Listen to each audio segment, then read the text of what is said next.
Cela a été l'un des succès cinéma de l'année 2013 en Estonie. Le film y a même battu Gravity. Kertu sort cette semaine en France. C'est une histoire d'amour impossible dans un village du bord de la mer Baltique. Le réalisateur Ilmar Rag est notre invité.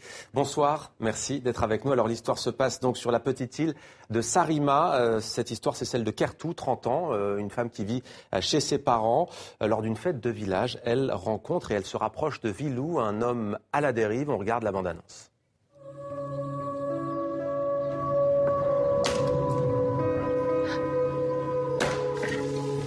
Sa nägid, mis kaart sulle tuli eile? Ma ei tea, kes see Kertu ongi üldse.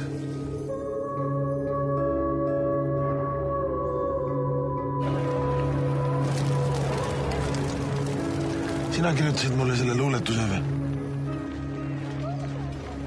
Kui vana sa tegelikult oled? 30. Mis asja ei ole? Ma olen küll. See ei ole mind lihtsalt varem vaadanud. Ilmar Rag, comment est née l'idée de cette histoire, de ce scénario? C'est parce que moi je suis né sur cette île. Et il y avait quelqu'un qui m'a raconté l'histoire d'une femme qui était considérée dans son village comme une folle, Oui. Une sorte d'idiote de village. Mais alors, la personne, quand elle a rencontré cette jeune femme pour la première fois dans un endroit neutre, Ouais. dans sa maison, Ouais. elle a vu que cette femme se comportait complètement normalement. Et ça, c'était une surprise. Mais pourquoi il y a deux comportements différents? Un pour le public et l'autre dans une sphère privée. Et un peu plus tard, cette femme est changée parce qu'elle est tombée amoureuse et elle a décidé de changer sa vie. Et voilà, ça c'était aussi un point de départ pour mon scénario. Et j'ai commencé à faire une enquête personnelle et j'ai appris que derrière ce comportement un peu bizarre, il y avait quand même un secret. Ouais. On ne va pas tout dévoiler, c'est une histoire d'amour donc impossible. Il y a tout de même une difficulté pour les cinéastes, on imagine, c'est de ne pas tomber dans le cliché. Il y a des scènes très belles. Est-ce que vous vous êtes posé la question, attention, c'est une histoire d'amour, mais il ne faut pas tomber dans ce cliché. Comment avez-vous fait?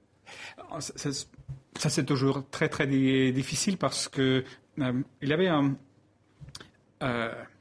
réalisateur américain qui a expliqué que les histoires d'amour ne parlent jamais du fait que deux personnes s'aiment, mais les histoires d'amour parlent des obstacles qui sont entre ces deux Billy personnes. Wilder, hein, ouais. Voilà, exactement. Et là, dans mon film, il y a quand même les problèmes sociaux qui sont ces obstacles. Ouais. C'est ça aussi que vous voulez montrer, c'est la société avec les problèmes d'alcool, l'isolement. Je voulais quand même parler de la vie réelle, des problèmes qu'on peut rencontrer dans nos villages. Ouais. Et parfois, je ne savais pas même si c'est un film sur les problèmes sociaux ou si c'est un film d'amour. Mais l'actrice principale m'a dit au milieu du film, mais faisons le sort que, à la fin, que ces deux amoureux puissent partir vers le soleil levant comme dans le western. Alors en quelques mots, avant de devenir réalisateur, vous avez été critique de cinéma à la télévision publique estonienne, vous avez étudié l'histoire, vous avez fait une partie de vos études à Paris, à la Sorbonne. Quel est votre rapport à la langue française? Ça, c'est une question d'amour parce qu'on ne sait jamais expliquer pourquoi on aime quelqu'un. C'est la même chose avec la France. Moi, je sais que j'ai commencé à apprendre le français en autodidacte.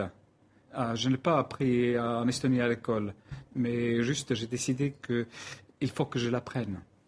Alors voilà, sorti en France après-demain, mercredi. On rappelle que vous avez déjà été primé, notamment prix du public au dernier festival d'Arras dans le nord de la France. C'est à voir donc sur les écrans en France dès mercredi après-demain. Merci à vous d'être venu sur le plateau de 64 minutes.